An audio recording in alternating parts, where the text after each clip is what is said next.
I'm going to call this meeting to order with the Pledge of Allegiance, please. I pledge allegiance to the flag of the United States of America and to the republic for which it stands, one nation, under God, indivisible, with liberty and justice for all. And can you let the record show that all 7 commissioners are present? And I know there's a lot of correspondence on various different things that we've discussed in the last couple of meetings, as well as things that are on the agenda tonight. I know there's about 25 pages or so. I'll just highlight them, Mayor, real quick. The correspondence, Clear Space Theater Company, we got one piece of correspondence in support of what Clear Space is doing, how they're building, et cetera. We have a vote today on, allowing whether or not we should allow the Greyhound organization to use the convention center and have the Greyhounds in the convention center. There were 16 pieces of correspondence, all in support of that potential vote. We had 2 pieces of correspondence relative to parking and a potential parking garage. One was from a visitor to the city, and one was from the Chamber of Commerce, who represented the business community, who is in strong support of a parking garage. There was also a piece of correspondence relative to discussions on the tax increases, property tax increases, and there was support for that from the one individual. So thank you, Mayor. All right, great, thank you. At this point in time, we have a public comment period. So anyone from the public wishing to speak shall do so at the microphone, please, stating your name and address, and if you could keep it to 3 minutes, please. Oh, there we go.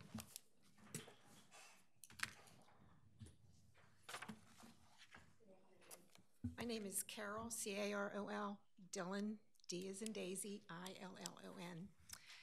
My husband and I own a unit in the Edgewater House at 2 Virginia in the Boardwalk. We've owned it since '91, but I've been vacationing here with my family since 1950. So I know Rehoboth very well. My issue today is with a store on First Street. The name of the store is Brash. It's fairly new.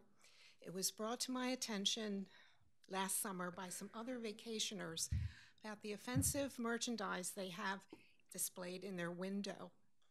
I have never been in the store because I see from the outside what is inside the store, and I will not walk past there with my grandchildren. It upsets me to see this in Rehoboth. We have so much to offer children here. We have such cultural things to do, and yet we display this in our windows. Last fall, he actually had a table on the sidewalk where I stood and turned over everything that was on the table that was offensive. And it was about half of the table. I urge you to walk down there. Won't take you but a few minutes, and look and see what he has in his window. I appreciate your time, and if I sound like an irate grandmother, it's because I am. So thank you for your time. Thank you, Thank Carol. you. Thank you. Carol, we're all adults here. Can you remember any of the sayings? If you can say happiness, you can say penis.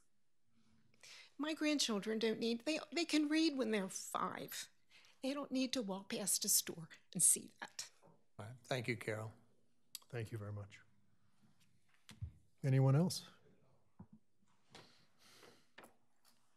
If not, we'll just go ahead and move on to consider a vote of the commissioners to adopt the consent agenda. Mayor, I move to accept the consent agenda consisting of 7 sets of minutes. The executive session held on February 4th, the regular meeting held on December 21st, special budget workshop held on January 7th, also January 18th, also February 4th, special meeting held on February 4th, and a workshop meeting held on December 4th. Can we get a second? Second. We have a motion and a second on the table for the consent agenda of 7 separate sets of minutes. Any further discussion? If not, all in favor? Aye. Opposed? Thank you. City Manager. Thank you, Mayor. This past week, Director of Public Works, Kevin Williams, met with DelDOT officials. The construction contract has been awarded and the construction schedule will soon be available. This pertains to the bridge repairs for electrical upgrades, deck repairs, bike lanes, and a new ADA sidewalk. Pavement repairs are for patching at various locations on Rehoboth Avenue, not related to the bridge work. Paving will be done when weather permits, most likely in April. The pavilion construction has begun at Stokely Street Park. The site work has been completed. The pavilion is scheduled to be delivered and constructed on February 27. 2 new employees have been hired in the maintenance department, auto shop, to replace employees retiring soon in the next couple of months. Kenny Cannon, who retired in December, and Bill Schuyler, who's retiring April 30th. We now have a new, after meeting with Mark Wells, the city leases space, 86 acres, I believe. This is at the Wells Farm, and we actually transport our sludge there. So this is an agreement for 3 years with an option for 2 additional years at an increased cost of $100 an acre per acre from the last 3-year contract of $450. That increased to $550 an acre with an annual total of $46,750. Glenn will be drafting a new agreement on that. The city held, this is in regards to the utility rate working group, the city held a town hall meeting on Saturday, January 5th, to discuss a proposal by Sussex County for operating the Rehoboth wastewater facility. The city is faced with rate increases to pay for the Ocean Outfall project and future upgrades to the system. City officials heard from concerned citizens that felt the county proposal was not equitable, and based on that feedback, Mayor Coons formed a working group comprised of property owners, city staff, and consultants. The purpose of the group is to determine a new rate structure for the city to potentially utilize this structure for the April 2019 billing period. Determining a rate structure that is fair and equitable to all is the key role of the working group. Direct input and participation of the group is a critical component for the creation of a successful rate structure. The working group's purpose is to help ensure a process that is technically sound, enjoys broad public and expert support, and results in the creation of a sustainability strategy for the city that can guide community and city efforts for the years to come.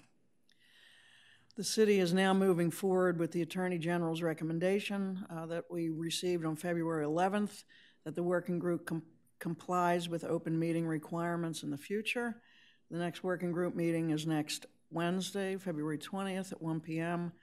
And we have the complete meeting agenda at the city's website, City of Rehoboth, on the civicweb.civicweb.net/portal. You can also find this link on the city's website. We have an agreement with Verizon Wireless to place a temporary structure on the city's water tower again this summer. Verizon did this last summer. You'll recall that the summer of 2017, there was a cell on wheels, CAL as they call it, a cell on wheels, in the gated area where the water tower is on 2nd Street and now City Hall. Well, I guess we're going to be calling that Elkins Way there soon. So last year they came, but there was no room for the cell on wheels, this vehicle apparatus, so they actually put their infrastructure on one of the rings around the water tower and then removed that in September. They've asked for a permanent structure since we're dealing with some other issues with coming up with an agreement that brings all of the small cell sites in more of a ordinance form. We've agreed that Verizon can put their temporary structure back up this summer and signed an agreement basically similar to last year's agreement. So we'll be sending that back to Verizon. President's Day, in observance of President's Day, City Hall will be closed this coming Monday, February 18th, and there will be no residential trash pickup on February 18th. Citywide trash pickup will again begin on Tuesday, February 19th. And we have one street aid expenditure dated February 14th, 2019 to Delmarva Power in the amount of $9,301.80 for streetlights. Move to approve. Second. We have a motion to approve and a second on street aid expenditures of $9,301.80. Any further discussion? If not, all in favor? Aye. Opposed? Thank you. Mayor, just one question, real quick comment for the city manager. So I'd like to publicly thank Senator Lopez and Representative Schwarzkopf, who recently helped us get approval on a grant to improve the wayfinding or implement wayfinding signage in the city. That will also help. It'll be coordinated with the state on Route 1 so that signs will be consistent for tourists coming in from Route 1 into our city. So it's the first phase of this. And thank the city manager for following up and working to get that grant. It's kind of a good deal for Rehoboth that I think it'll help with people knowing where to go and hopefully help a little bit at least with traffic congestion. So kudos to everybody that participated in that, and thanks to our representatives for supporting Rehoboth Beach. Thank you. Thank you. Now we'll move on to any committee reports. No one asked me to make a report, but feel free if there are any of the commissioners or any of the people in the audience, chairs of the committees would like to make a report. Karen, did you want to make a report? What? I haven't gotten to you yet. Oh, She gets her own These are agenda. just the item. committees. oh, Those are the committees, I'm next. sorry. Those are the next. Nothing? Okay. Oh. Our finance director is here and he'd like to make a report. Please. Get down through you. Sorry.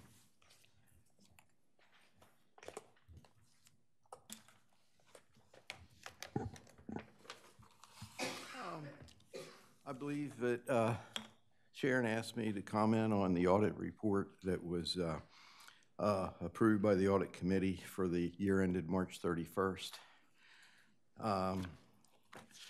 We had a good year. It was essentially a break-even year. As far as the audit itself is concerned, we had an unmodified opinion, meaning that's a clean opinion, and there were no irregularities or items that the auditors had a concern with. We report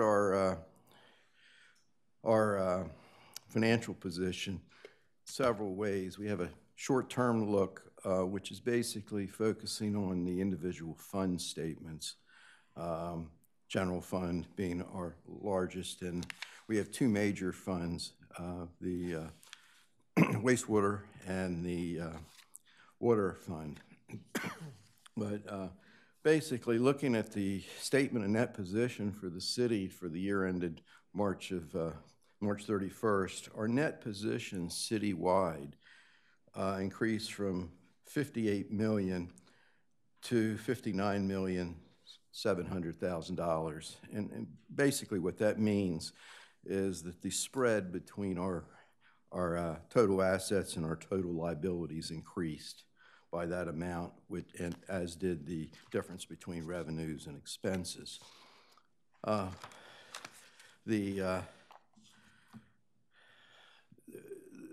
Our statement of activities, which is essentially our income statement, government-wide, basically is reported in two different sections. or in two different columns. And, you know, the business type activities were the biggest contributor.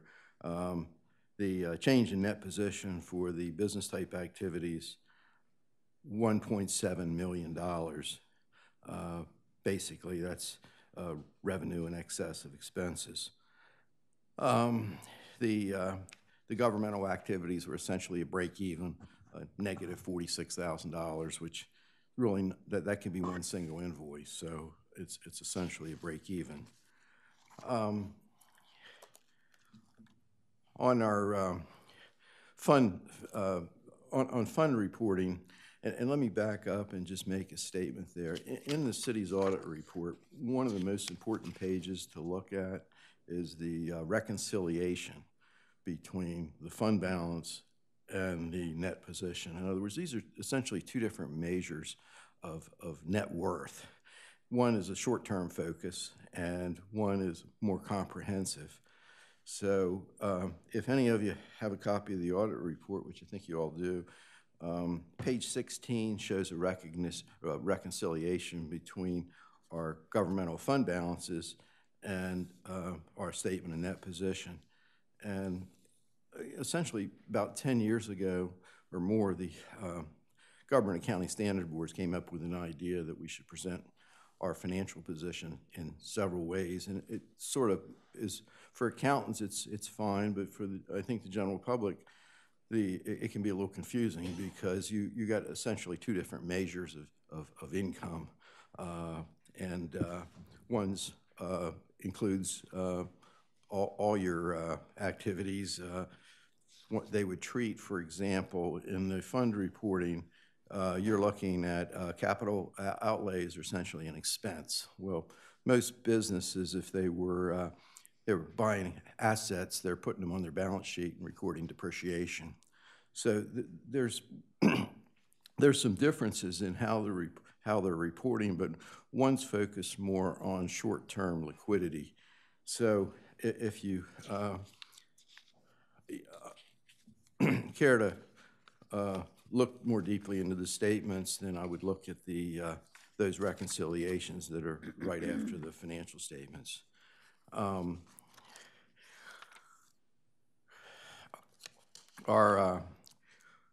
I'll take just a minute and talk a little bit about the Water and Sewer Fund. And those are our enterprise funds, our primary enterprise funds. And our revenue did increase, operating revenues increased from $5.7 million to $6.2 million. And that was, just comparing the net position from 2018 to 2017 for these two funds. And we went from 1.1 million to 1.7 million. So basically, I would say, and I think our auditor agreed with us, we had a pretty decent year. But again, looking at our governmental funds, we're holding our own, but we're not really increasing the fund balance or the statement of net position by that much. Is there anything else that people would like to ask regarding the statements? We typically vote to adopt or approve the audit report, don't we? So that's still to come. Yes, you have, prior to 2017, last year there was no vote taken. It was just a report from the finance director. If that's acceptable? I think it is acceptable just to have the report. The audit is the audit. But traditionally, you're right, we have taken votes traditionally. Well, we can bring that forward in April. Okay. The audit report is, for the public, it is available, I believe, on the website if it's not already there. And March, I'm sorry, March. Can you put that It's on? only February. Put that on the March regular voting meeting, please. And thank you. Thank you, Bert. Thank you. Thank you, Bert. Now we can move on to liaison reports.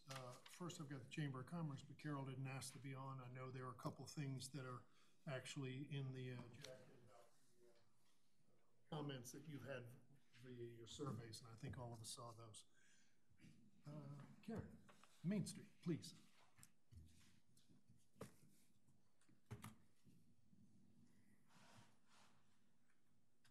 And just before you start, too, we've got you scheduled for a presentation on March 4th on that survey that you did. Yeah, thank you for that. That was one of the first things I was going to say. Okay. So that's going to be the capstone student survey from University of Delaware Biden School of Policy and Administration. And it's capturing data regarding the survey we did in the fall for our businesses. So to lead into that, we're on the way to another one. I'll be meeting with the students on Tuesday, and we're going to be surveying the residents. So there'll be more information about that. Also, we're going to be having on the 21st here on the 3rd floor building of the building here, City Hall, we're going to have a strategic doing workshop, and we identified businesses downtown on Wilmington, Rehoboth, and also Baltimore Avenues. And the whole idea, and also 1st and 2nd Street. So we invited all of the businesses located there, property owners, we have landlords, we have a good group of people that are coming. And we're going to figure out a way to strategize to get people to move from one street avenue to the other, because we know that's very important to the stakeholders that we have, the businesses that we have on Wilmington and Baltimore. They want to see that happen. So that strategic doing is trademarked out of Purdue University, and we're really glad that we're going to have it here. And then the other thing we have going on is our design committee. Literally, I just ran out of the Pines down the street. We had our first Rehoboth and Bloom meeting. There were close to 30 people there. So they're off and running, and we're going to make downtown beautiful. And that's part of our mission, is to make it lively and beautiful downtown. Also, we are bringing back the Cottage and Town Awards. And we already have it planned for May the 5th, and there'll be more information about that too. So with our design committee, they have a lot of great things planned to make downtown look great. So we're excited about that. Super. Thank you, Thank Karen. you. Great. Great. Thank you. Appreciate Thanks that. a You lot. sound like you're busy. Great. All right.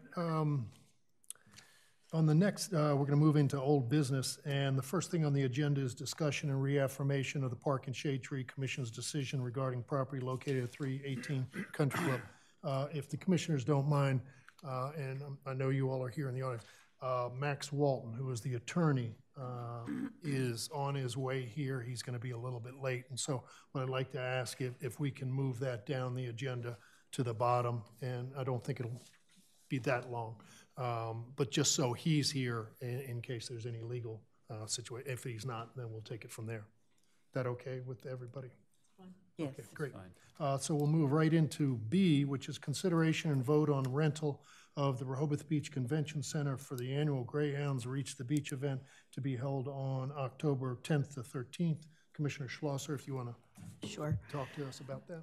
Sure. We kind of discussed this in detail for a good year or so now.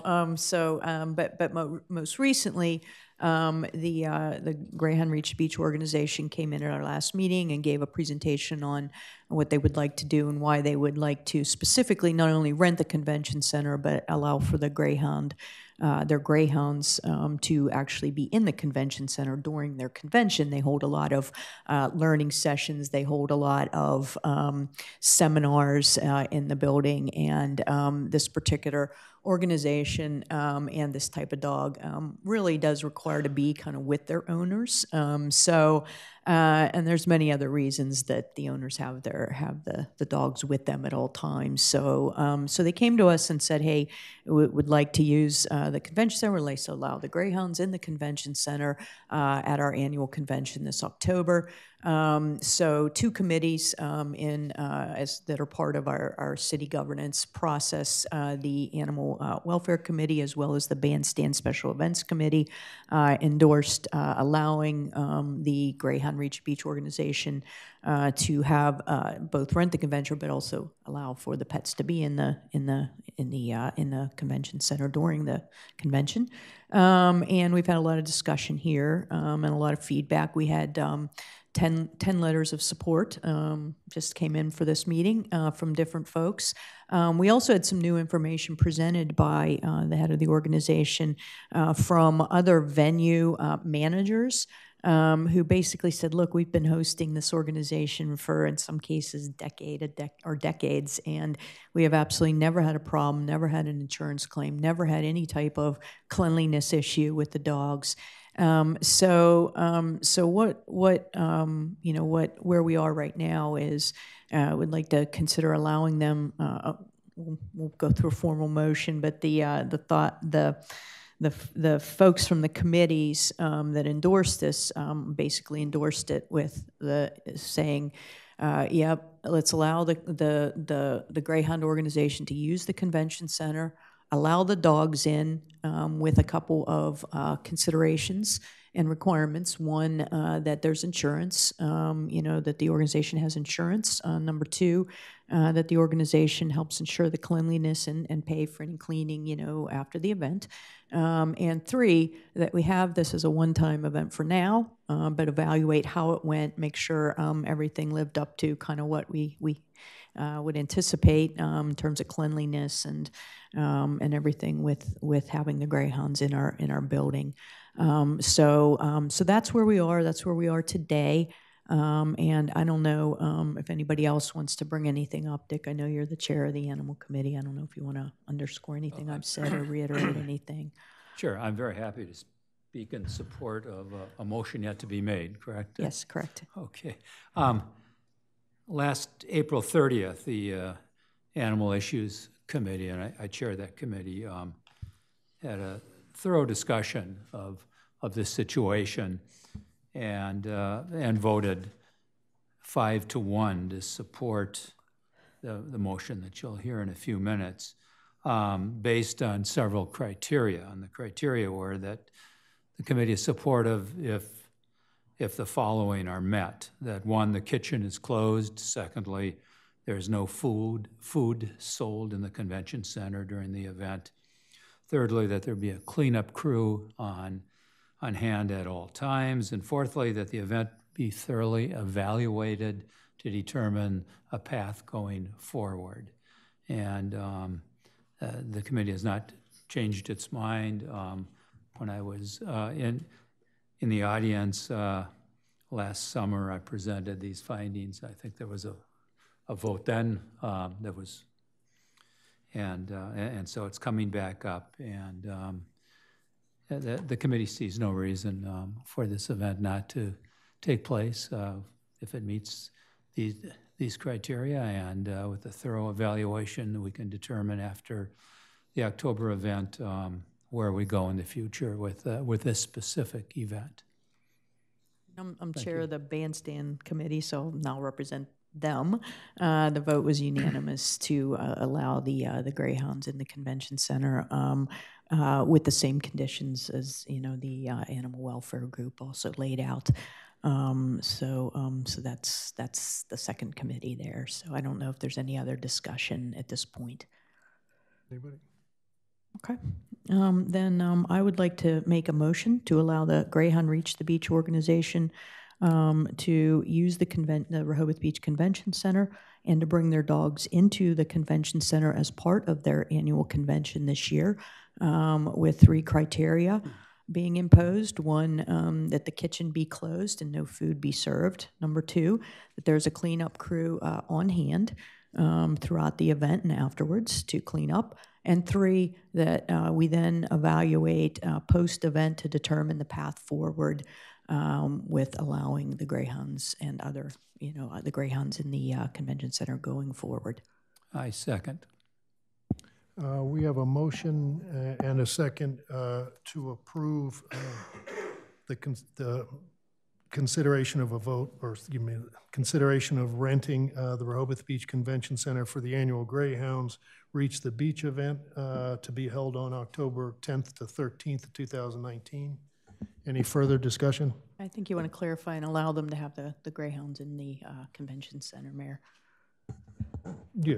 That's part I'm of sorry. the rental. The Greyhounds in the convention center as part of that rental.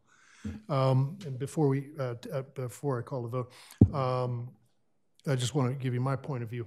I voted against this in the past, and I asked for this most recent presentation that was given earlier this month for any new information, and I was very pleasantly surprised that there was what I thought was some good new information. First, some of the wine events and having certain wineries, but more importantly, the fact that there was letters of approval from both Salisbury as well as Ocean City's Convention Center people that had this group at their venues and said that they were very much in favor of them. So that helped me move towards the center. The fact that obviously there's not going to be any food, there's insurance, there's cleanup, and more specifically the fact that the group is willing to have this as a one-time evaluation and see what happens, I think is very fair. With that, I'll take the vote. Commissioner Sheffer. Aye. Commissioner Cluzzi. Aye. Commissioner Mills. No, for the reasons I articulated in the last 5 meetings, including 2 voting meetings. Commissioner Schlosser. Aye. Commissioner Sharp. No. Commissioner Byrne. Aye. And the chair votes aye. Motion carries. Thank you. Thank you very much for being here. Thank you.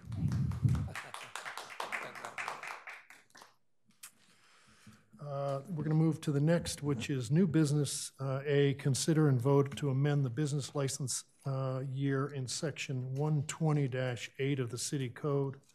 I believe there's a draft ordinance in your packet. And turn it to you or to Glenn. Or...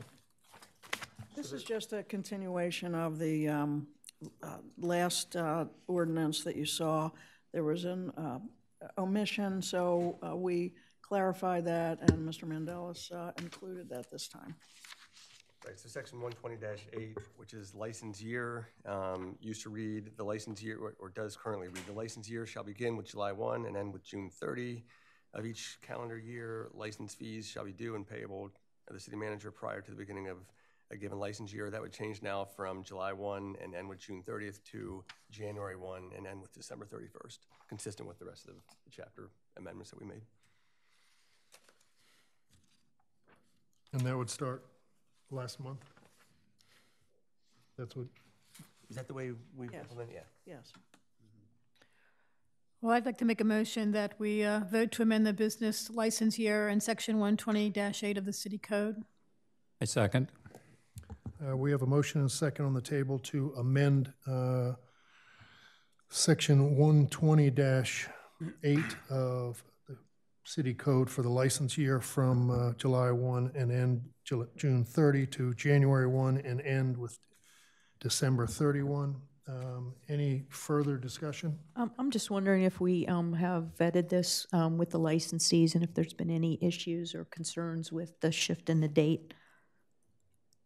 No. We haven't had any. We've been talking about this for the last year at some of our meetings, but you haven't had any? No. Do you anticipate any issues with the change in date? No, we're actually trying to change the date to get everything on the same schedule. Okay. Yeah, on a July 1 schedule. And I think Or in the long January run, 1, I'm sorry. yeah, I think in the long run, this will help the way revenues are and, the way parking passes are and, because a lot of people, they don't start until July 1.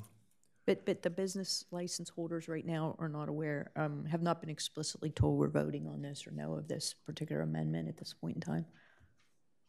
So we're giving them 18 months. Oh, 18 months. So as a catch-up. Oh, okay. So they're being Okay. charged, yeah, and then we're explaining that in a letter that'll go out. Okay. Any further discussion? If not, I'll just go down the list while we're here. Commissioner Cluzzi. Aye. Commissioner Mills. Aye. Commissioner Schlosser. No, just simply because I like advance notice to folks before changes, even if there is a phase-in period, so I'm going to say no. Commissioner Sharp. Aye. Commissioner Byrne. Aye. Commissioner Sheffer. Aye. And the chair votes aye. Motion passes. Thank you. We're going to move right on to B of new business, which is discussion of proposal from the Cohen Law Group to provide wireless facility management services to the city of Rehoboth Beach. City Manager. Thank you, Mayor. Just a general recap, which I gave last meeting as well, but in October of 2018, the commissioners requested that we come up with one comprehensive ordinance, if you will, or an agreement where specific site locations could be located within the city. We've had several requests for small cell site areas within the city. And that, of course, is an area where all municipalities are being asked to place small, whether it's a small cell site or some other apparatus in the city's rights-of-way. The traditional cell towers, the large cell towers that, we've been seeing since the late 90s and into the last decade, they're not being phased out. They're certainly still needed, but these small cell sites are needed to capture more of a population. So if you go out onto the beach on any given day, folks have their cell phone, they have their iPad, they have their Apple Watch, they have all of these different pieces of apparatus that are used to capture the internet. So because of that, small cell sites have been developed from Verizon, from AT&T, from T-Mobile, from Sprint, all of the different and various vendors that we have out there. So we've been asked repeatedly, and I think it was a good decision of the commissioners to come up with just, where these can be and provide some kind of guidance, if you will, to the local, to the vendors who will repeatedly ask. So this Cohen Law Group, Pittsburgh, Pennsylvania, that's all they do is work on telecommunication ordinances. Their name was passed my way by the City Managers Association and other colleagues who have used this group before. They do work and have worked in Delaware. They primarily work in Pennsylvania. But this work by the Cohen Group at a cost of $250 an hour, not to exceed $5,000, would introduce an ordinance for the commissioners to be able to review, and it would state and localize just some restrictions and parameters where these individual entities could come in. We did meet briefly, Commissioner Schlosser and staff met to speak more about this, and I think, I hope that some of the questions you had were answered. And so I distributed this about 10 days ago. If you have any questions, I'll hopefully answer what I can. The Cohen Group usually doesn't make a trip out here to keep rates down, but they certainly can be asked in a telephone conference if you so wish. But this is the agreement that is and proposal that's up for your request.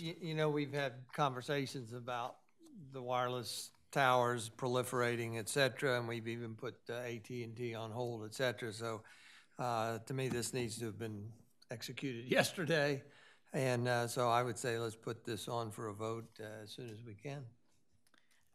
I had the opportunity because I think I was just the annoying with all the questions. So the city manager invited me to listen in on this and this kind of discussion on what this group would actually do.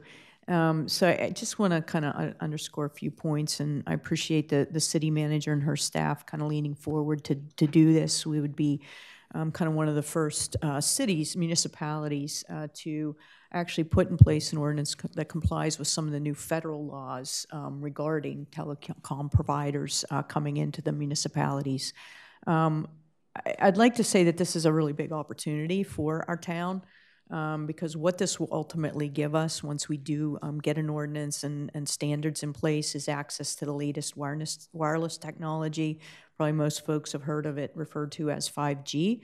And this will give us just blazing speeds, and it really truly will going forward. The other thing with this is, and what that means is, everybody knows you have delays when you go into access Netflix or Prime or whatever. So basically, this just goes away. It's just very fast, so it'll be good. But having an ordinance, as Commissioner Mills said, it's really necessary to ensure that all telecom providers are treated fairly, that we comply with the new rules and regulations that have been put out by the federal government. And we also want to make sure that we have standards in place to maintain the aesthetics of the city. I just asked that 3 things be incorporated into this contract with the vendor. One, in some cases, municipalities, this type of activity has resulted in something that's so restrictive that the town cannot bring in new innovative technology. So I asked that the tone be more collaborative than restrictive as we draft this ordinance. I asked that the provider be required to get input from the impacted telecommunication providers during the drafting process, as well as the public. And that this be completed, as Commissioner Mills also said, hopefully within 3 months or so, because there is a new rule that we have to comply with from the federal government, and we need to get in compliance with that pretty quickly while maintaining the aesthetics of our town. So I'm in support of moving forward with this as soon as possible, quite frankly, so we can start to get some new cool stuff into the town and provide better services for our citizens. So thank you for taking the lead, City Manager. The only thing that I'd like to add is that the current recent federal legislation favors the wireless providers by having us contract to have an ordinance developed on our behalf. It'll help us maintain reasonable boundaries around what the providers can do, consistent with what Commissioner Schlosser said, but to not make it overly restrictive that we prohibit anybody from coming in and providing the service. But this is really essential for us to be able to get out in front of this and actually have some control over how this is implemented within Rehoboth Beach. So I'm 100% in favor. I was very glad to see on the bottom of page 2, the last sentence where it talks about it's also an opportunity to obtain new fees from these companies occupying the right-of-way, and to learn more about that. That's an interesting sentence. Well, I think you will be surprised that the new fee is probably 1/10 of what we charged. Okay. That's the new regulation. Yeah. So we'll learn more. Yeah. We'll learn more, yes. Federal standards there.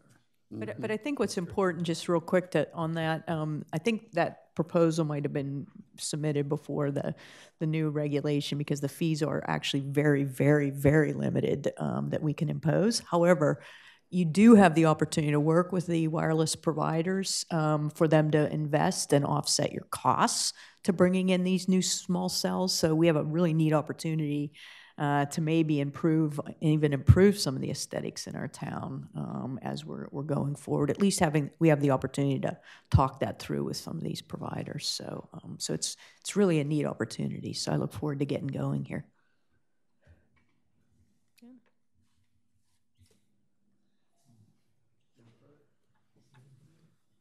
Anybody else? Anything else? All right. So are you going to move forward with this then? So if it's okay with the commissioners, I'd like to just treat this administratively and send this back to the Cohen Group for their signature. I'd like to vote, but see what others like to do. Well, I'm certainly supportive for all of the reasons that have been given. This gives us, I think, the kind of roadmap for the future that we've been talking about for a number of months in terms of how to deal with the various vendors and where we want to be. And we don't have that kind of expertise at the table here. This brings us that kind of expertise. Yeah, I completely agree as well. And lays out a plan. Yeah. I have no problem with a vote or making a motion. Is there a issue with handling administratively versus a vote? Well, there's, I'm sorry. I think there's sufficient money in the, that's what I was asking the city manager, there's sufficient monies in the budget for something like this. The question about voting is that the agenda says discussion of the proposal. It doesn't signal to the public if there's going to be a vote. I don't think there's something that requires a vote, but if any of you want to take a vote, you can put it on for another agenda. It's just going to put it that much further behind. I think it is within the city manager's administrative discretion to move forward.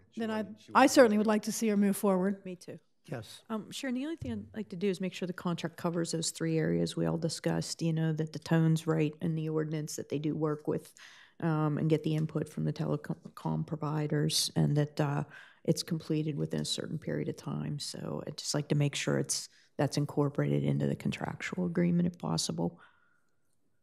So, yes, we can consult with the other entities, and I think having the public involved in this would provide another hurdle, if you will, to get this moving in a quicker pace. Yeah. That's my opinion. I don't understand. I'm just saying. You don't want them? It's not that I don't want them. I mean, to have meetings with the public. I think the city. Oh, I mean, like we present a draft in a public meeting and certainly. get feedback. That's what I'm talking about. Yes, But that there does need to be, the telecom providers need an opportunity. That's what they agreed to weigh in. I would certainly send them out to my contacts who I've been working with. Yeah. Gotcha. Because Okay. they know. Yep. You know, they're That's being good. held up. So. Okay, yeah. that's fair. Thank you. I'm fine with letting the city manager move this forward. Agreed. I think we should move it forward. Absolutely. I guess we have a consensus. If you go ahead and move that forward, please. All right, now we're going to move to the final thing on the agenda, which is discussion and reaffirmation of the Parks and Shade Tree Commission's decision Let me just mention. regarding the property located at 318. Unfortunately, the attorney is not here. Right, I got a text from him. There was an accident south of Dover, so his Waze app has him here just after 4 o'clock. So you can either wait on him, do commissioner comments if there are any, to see if he gets here in time, or. Yeah, I've got a couple things to say, but, you know, maybe he'll be here by that point in time, but I'm going to try to bring everybody up to date as much as possible on this. But again, Mr. Walton is in traffic. And this, just to go over that again, this is a discussion and reaffirmation of the Park and Shade Trees Commission's decision regarding the property. Are you getting into this or deferring? No, I'm getting into it. Because I'm recusing. No, Okay. I realize that, but that's, I thought you were deferring. yeah. Discussion regarding the property located at 318 Country Club. And just to give some background on this, this letter that you all had gotten in your packet constitutes the final written decision of the Board of Commissioners with respect to the appeals taken to the board from October 22nd, 2018's decision of the city's Park and Shade Tree Commission relating to the proposed removal of a tree located at the rear yard of 318 Country Club in Country Club Estates in Rehoboth Beach.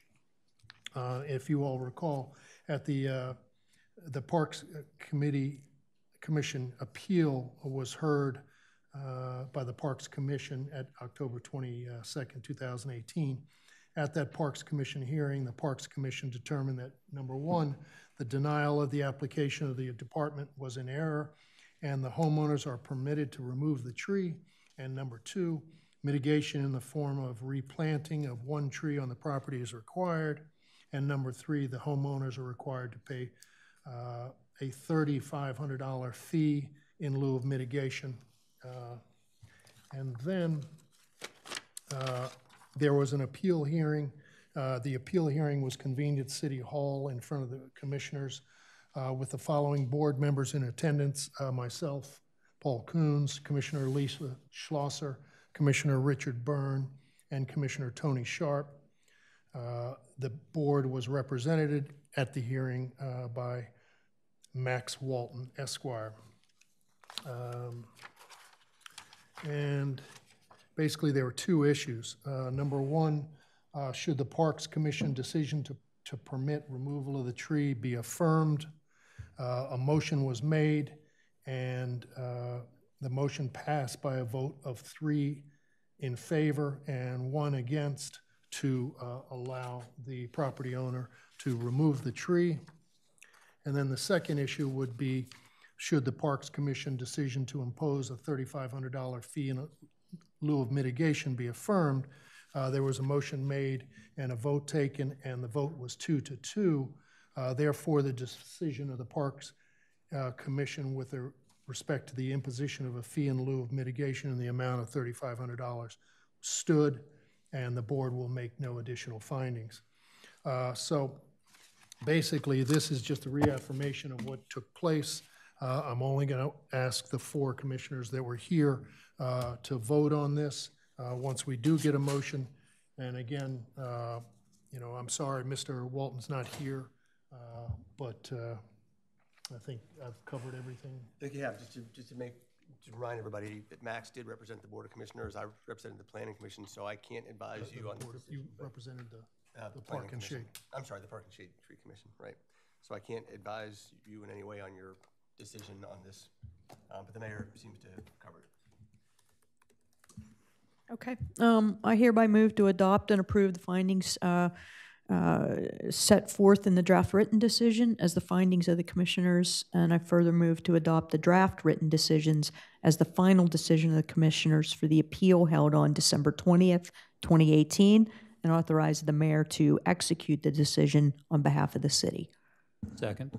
We have a motion and a second on the table to reaffirm the decision of the Park and Shade Tree Commission's decision regarding this property located at 318 Country Club. Any further discussion? If not, call the question. Commissioner Schlosser? Aye. Commissioner Sharp? Aye. Commissioner Byrne? Aye. And the chair votes aye, and the motion passes. Thank you. Thank you. And so Ann's going to draft something up, and I'll sign it. I think Max will, I'm sorry. Sorry you all didn't have a chance to visit with Mr. Walton, but maybe you will if you stick around for a couple more minutes. He may be here any moment. Just while we're waiting in the possibility that he may be here, just want to go over some future meeting dates. Oh, yeah, I'm sorry. Is he just out in the hall? Thank you.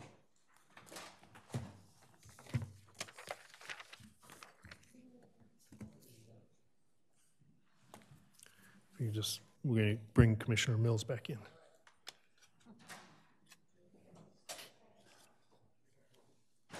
It's a record, I think. I know you guys have a budget meeting earlier. It's a record for since I've been here.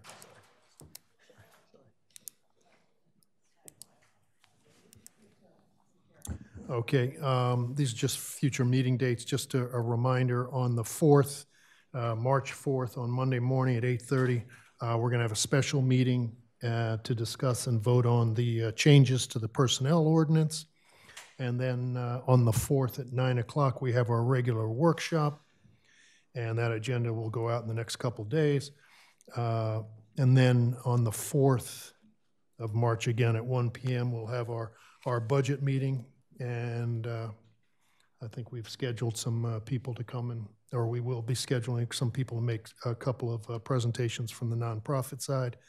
And then on the 15th, we'll have our final budget meeting at noon on the 15th to wrap it up, if any specific changes, and then hopefully vote on the budget that evening that afternoon at our regular meeting at 3 o'clock. With that, I don't have any other comments. Any commissioners? Mayor, I just have a question. I'm sorry. You want to go? Either way. I just had a quick question about the wastewater working group. Mm-hmm. When do you expect we will see the result of their meetings? They're still continuing. There's going to Okay. be a meeting on the 20th, I think you Next said. meeting, next It- week, It's going to be in here, public meeting. Right. I know there are minutes up on the website. I don't know if the most recent minutes are up there as of yet, but the first 3 or 4 meetings are up there. And I'm sure at that point in time, they'll have a little bit more discussion about the details. I mean, do you expect there'll be a public presentation at some point? I haven't been in touch with them. Okay. But I would think that at some point in the future, there will be. Mr. Williams, any thoughts about timing? Yes, thank you. We are working diligently to have something in order to bring before the board no later than the 15th of March. Oh, great. It's probably a 75-25 chance at this point, but we're making good headway. Good. Good luck. Thank you very much, and please thank the group. I know you guys are working hard on that. And Mayor, speaking of dates, I've got to hold the date announcement. Details will be forthcoming. The dedication of the Steve Elkins Way, which is the walkway out here between the Convention Center and 2nd Avenue leading on to Baltimore Avenue, is scheduled for Saturday, May 4th at 11 a.m., to be followed by a reception at Camp Rehoboth. And in the coming days or so, I'll be talking with the city manager about some details related to that, and so that this can move along. You know, I can report that Lisa Schlosser and I have been meeting with the camp staff, and it seems to be moving along well. So the dedication will be Saturday, May 4th. If you can just That's great. hold the dates. Thank you. Thank you guys for working on that. That's a great thing. Anybody else? If not, this meeting's adjourned. Oh my gosh, 4